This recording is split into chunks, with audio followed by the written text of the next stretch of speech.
তাদেরকে রাষ্ট্রীয় স্বীকৃতি দেওয়ার যুক্তারোপ করেছি। আলহামদুলিল্লাহ, আপনাদের সকলের সহযোগিতায় আমরা সেটা করতে সফল হয়েছি। যারা দেশের জন্য জীবন দিয়েছে তাদের কাছে অর্থটা গুরুত্বপূর্ণ নয়, তাদের কাছে গুরুত্বপূর্ণ স্বীকৃতি এবং যথাযথ সম্মান। আল্লাহর রহমতে আমরা সেটা দিতে পেরেছি।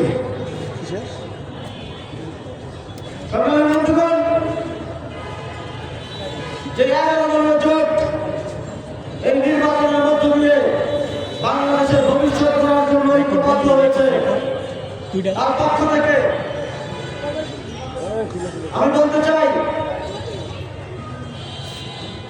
আমরা নির্বাচিত হলে কওমি শিক্ষার্থীদের জন্য শিক্ষা, ইসলামিক গবেষণা, ব্যাংকিং, গণমাধ্যম এবং প্রযুক্তি খাতে প্রশিক্ষণ এবং কর্মসংস্থান সৃষ্টিতে বিশেষভাবে নজর দিব।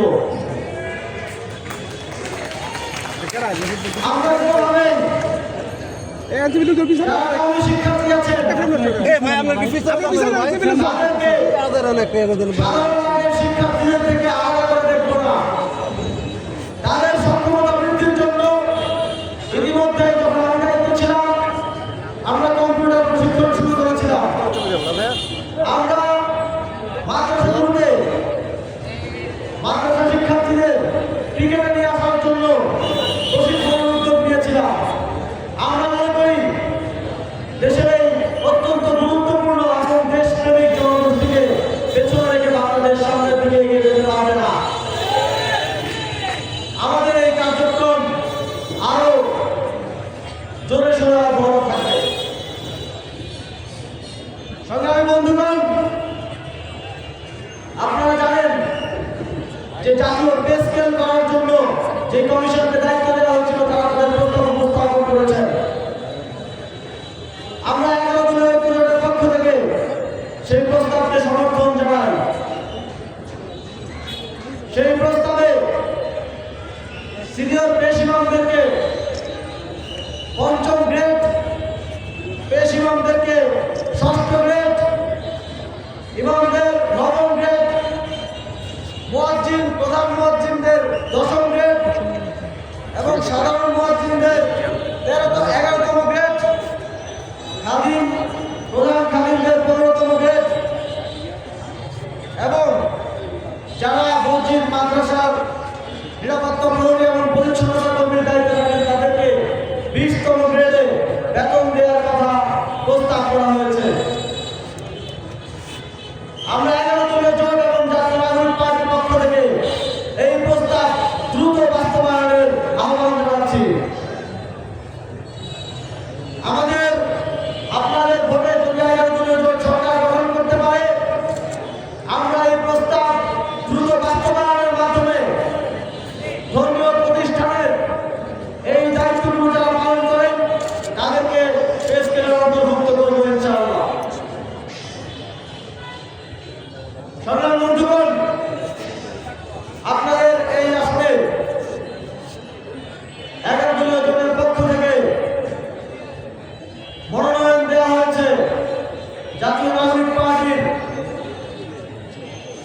একজন অন্যতম গুরুত্বপূর্ণ নেতা,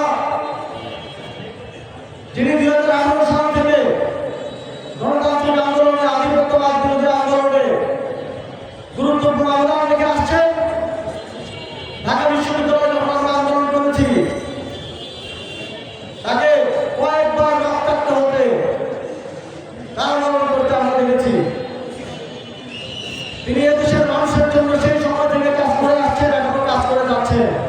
আমরা বিশ্বাস করি যদি আপনারা 12 ফেব্রুয়ারি সাতটাগড়িতে ভোট দিয়ে তাকে জয়যুক্ত করেন, তিনি আরো প্রবল থেকে আপনাদের জন্য সামনের দিনেও কাজ করে যাবেন। 11 দলীয় জোটের পক্ষ থেকে আমরা মোহাম্মদ আলাউল্লাহ ভাইয়ের প্রতি আমাদের আস্থা রেখেছি এবং তাকে ব্রাহ্মণবাড়িয়া 3 আসনের জনগণের কাছে আমানত হিসেবে দিয়ে যাচ্ছি।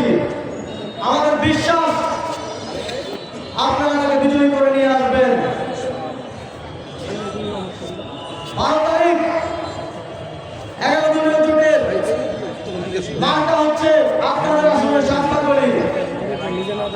12 তারিখ সারাদিন আপনারা সন্তানগুলিকে ভোটের মাধ্যমে জয়যুক্ত করবেন, এটা আমাদের বিশ্বাস। 12 তারিখ ব্যালটে কোন মার্কায় ভোট হবে? আরো জোরে বলুন। 12 তারিখে সারাদিন ভোট দিন। 12 তারিখ সারাদিন 12 তারিখ সারাদিন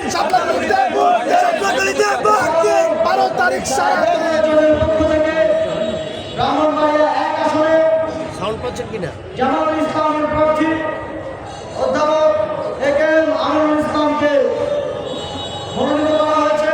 না, আপনি সাউন্ড পাচ্ছেন কিনা দেখেন মাইক্রোফোনের সাউন্ড। ব্রাহ্মণবাড়িয়া 2 আসনে জাতীয় নাগরিক পার্টির পক্ষ থেকে 11 দলীয় জোটের পক্ষ থেকে আশরাফ মাহাদিকে মনোনীত করা হয়েছে।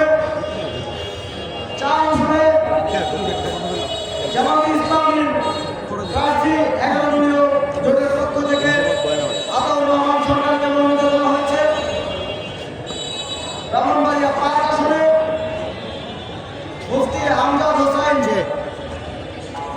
আশরাফিকে রিকশা মার্কায় বাংলাদেশ খেলাফত মজলিসের পক্ষ থেকে কষ্ট হবে। মনোনীত করা হয়েছে এবং ব্রাহ্মণবাড়িয়া 6 আসনে মোহাম্মদ মহসিনকে জামাত ইসলামের পক্ষ থেকে 11 দলীয় জোটের পক্ষ থেকে মনোনীত করা হয়েছে।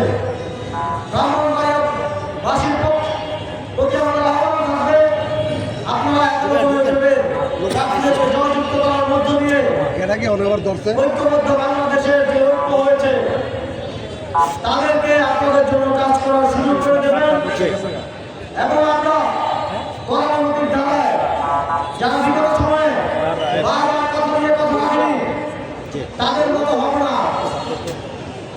আমরা ইতিপূর্বে আমাদের কথা রেখেছি, আমরা বাক্য দিল হলেও আমাদের কমিটমেন্ট রক্ষা করেছি, সামনের দিনেও আমরা অব্যাহত রাখবো ইনশাআল্লাহ।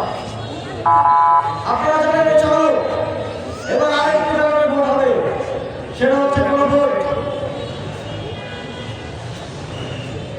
আমরা মনে করি যদি এবারের মতো ভবিষ্যতেও নির্বাচনে আপনারা ভোট দিতে চান, বিগত 3টি নির্বাচনের মতো ভোট দেওয়া থেকে বঞ্চিত না হতে চান, তাহলে গণভোটে হ্যাঁ ভোট দিন।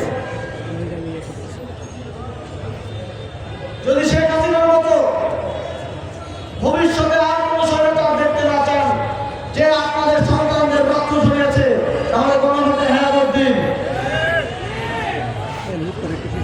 যদি ঘুষ ছাড়া মামলা ছাড়া চাকরি পেতে চান, তাহলে হ্যাঁ ভোটে ভোট দিন। যদি ব্যাংকে রাখা নিজের টাকা আমাদের নিরাপত্তা চান, ব্যাংক লুটেরাদের থেকে রক্ষা পেতে চান, তাহলে হ্যাঁ ভোটে ভোট দিন।